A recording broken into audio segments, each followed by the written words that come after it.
Hey, Nickie Brown here. No matter where you are and no matter what part of the world you're in, I hope that you are having a good day.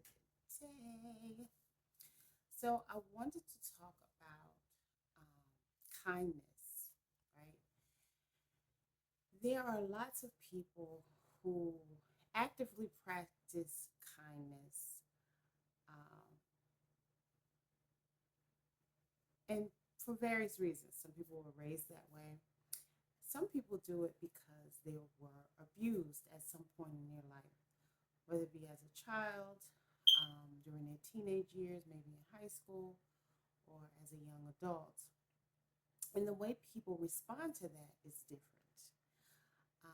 A lot of times, if there was abuse, say in the home, when someone is abused, or even if they're abused outside of the home, they try to overcompensate by being kind to other people. And they tell themselves that they're not going to treat other people the way that they were treated because they don't want anyone to feel that hurt or pain that they felt by being abused by someone else. So they actively live their life to be kind to other people. And some people repeat the behavior. Some people develop Stockholm syndrome, where basically they have sympathy and empathy for their abusers. They make excuses and they justify the things that their abusers do and say. And this could carry on well into their life and their career because there could be coworkers or bosses who exhibit some similar behaviors of their abusers. And again, they will excuse and justify the behavior, although they know that it's not a good feeling. It's almost like they're used to the abuse and they expect people to behave that way towards them. So they just accept it as if it's supposed to be that way and that it's a part of life. And we all know that there are different forms of abuse. So there's verbal abuse. Um, it could be, something as simple as saying something very condescending to you, or as severe as someone cursing you and yelling at you, right? And everybody's level of sensitivity is different to that. But again, it's still a form of abuse because, especially as adults, why are we yelling at one another? Why can't we calmly resolve our conflict? Which is a better way of handling it because really the yelling and the cursing causes stress within the body, right? So we're really hurting ourselves when we behave this way. Also, there is mental and emotional abuse. So, this could be gaslighting. This could be telling somebody, oh, you're not good enough, or you're never going to find anybody better than me. Basically, trying to demean and degrade a person so that their self esteem is low and they don't pursue another option, whether that option be a person, place, or thing, right? So they intentionally um, cause this person to, um, again, feel low about themselves, to not have confidence, to not want to achieve, to do bigger or better things, to not want more out of life. Um, Whether that be, again, a thing like, say, a certain kind of car. Not that we're not, I'm not being materialistic, it's just an example. Or whether it be a promotion. They make that person feel like they can only, you know, stay on that same level. They can never achieve anything above the current level that they're on. Of course, there's also physical abuse.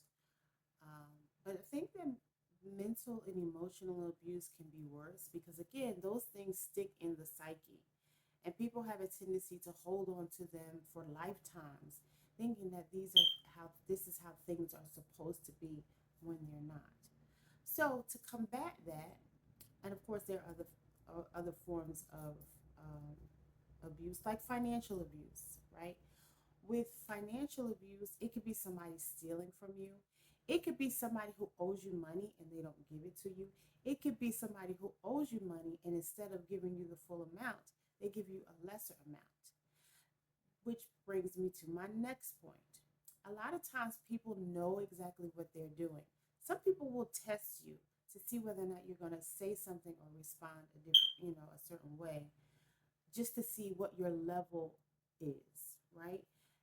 And if you're the type of person like I am who remains calm, they don't know what to do. They don't know what to think, right? But just because a person stays calm or just because a person doesn't say anything does not mean that they didn't notice. Again, one of the things that I normally do is either distance from myself from that person, completely, go no contact with that person.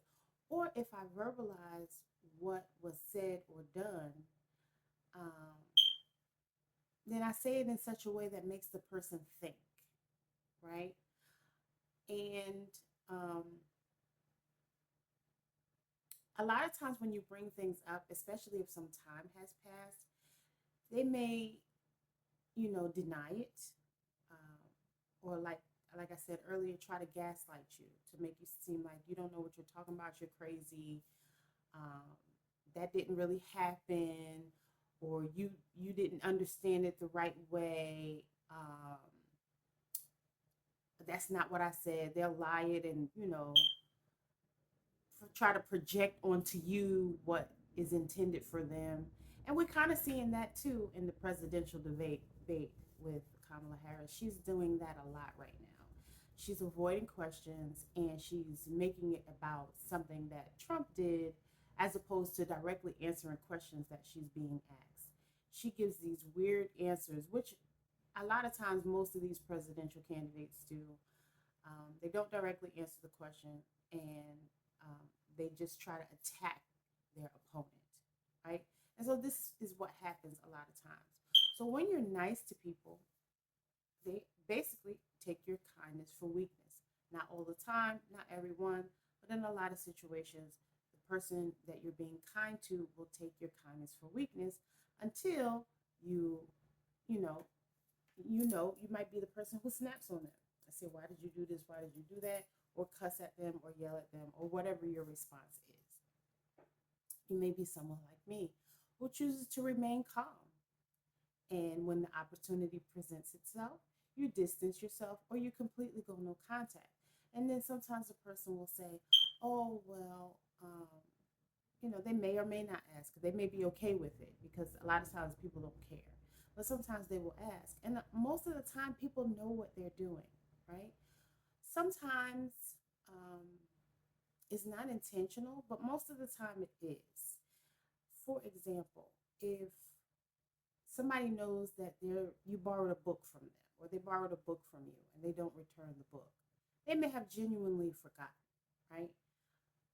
But um,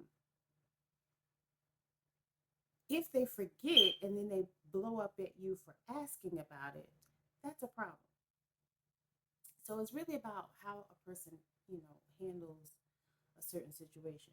They may intentionally withhold something from you um, because they're trying to manipulate you in another way. So by holding on to this book, they're hoping that you come to their house. So they may have an agenda.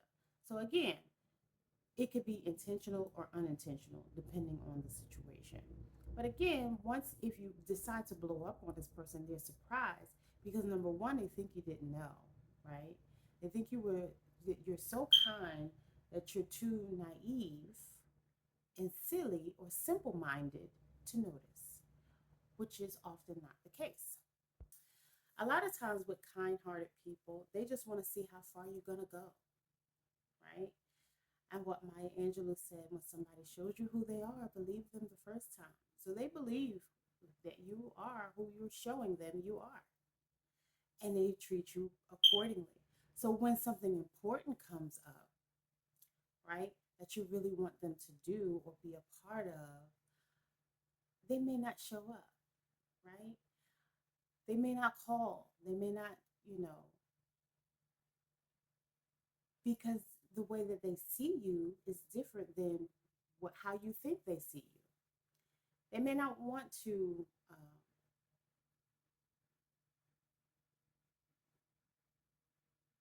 say you get married, just using that as an example, and you invite this person to your wedding. They may say, I don't want to go to that person's wedding. That person still owes me $40. They never gave me the $40 that they were supposed to give me, or whatever the case may be. Like, I hope they use that $40 for a Christmas present. But Prior to that, they may have never said anything to you about the $40 that you owe them. But again, when it comes to something important, now you think, oh, I'm going to invite this person because I know this person will give me a great gift. And in the meantime, this person is, I'm not giving that person anything because they have no integrity. They have no respect for me because they've shown me by doing some of the things that they do. And they think that I'm, too kind or too weak to say anything. Sometimes people use this tactic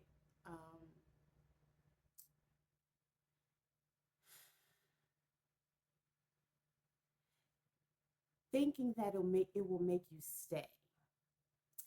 Because some people feel like you're not saying anything because you're afraid that they won't be there, right? As if you just need their company or their presence so badly in your life.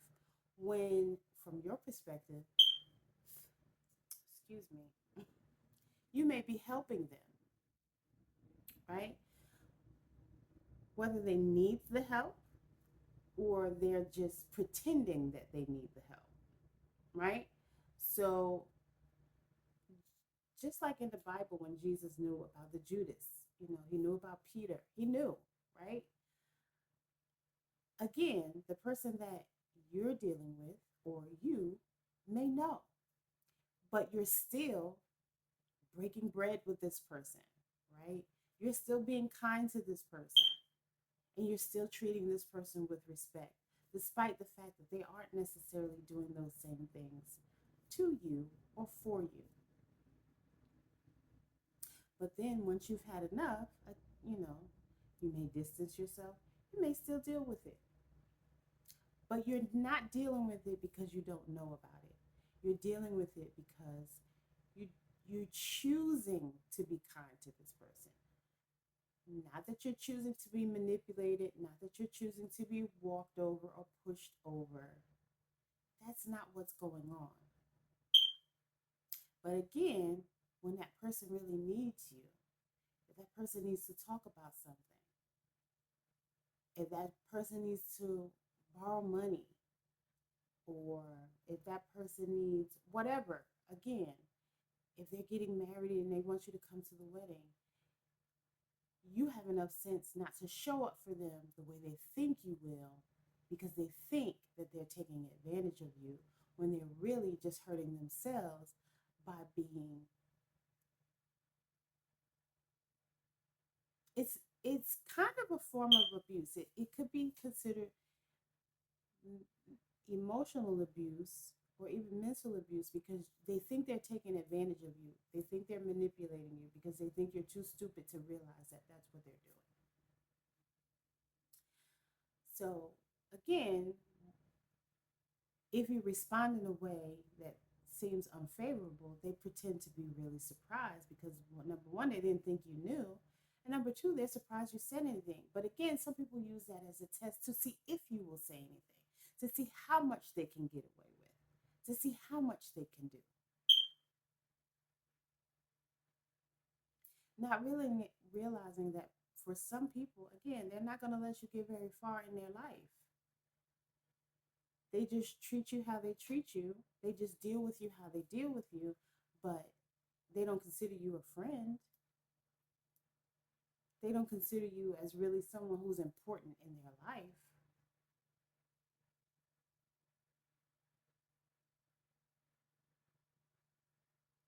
They may have you saved in their phone as the liar or the manipulator, for all you know. So just because a person is kind does not mean they're weak, does not mean they're stupid, and does not mean that they're a pushover. But do with the information what you will and proceed accordingly. As always, love y'all. Later.